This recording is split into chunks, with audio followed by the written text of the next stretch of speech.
একটা জীবন, বুঝলেন তো? একটাই জীবন। একদিন সকালবেলা ঘুম থেকে উঠে আপনার জানালাটা খুলে দেখবেন বয়স হয়ে গেছে। ব্যাস, বেলা ফুরলো। সেদিনের সেই মেহগনি চারাটা কবে বৃক্ষ হয়ে বৃদ্ধ হয়ে গেল, তাকে কাটতে লোক এসেছে বাড়িতে।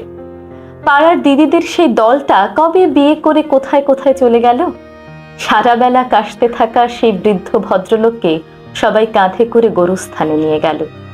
সদ্য গোপ ছাটা লাজুক ছেলেটা পাড়া ছাড়লো, এলাকা ছাড়লো, বাড়ি ছাড়লো, বিশ্ববিদ্যালয়ে গিয়ে আর ফিরেই এলো না।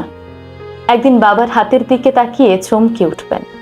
এত কুঞ্চিত চামড়ার দল, এত বয়সের ছাপ, কবে জমলো এসব? এই তো সেদিন রাগী মানুষটা অফিস থেকে ফিরবেন বলে সারা বেলা কিচকিচ করা সিলিং ফ্যানটাও শব্দ করতে ভুলে যেত। কি জাদু বলে, কি বাতাসে, কি মায়ায় নরম মোমের মতো গলে যায় সময়গুলো। একটাই জীবন,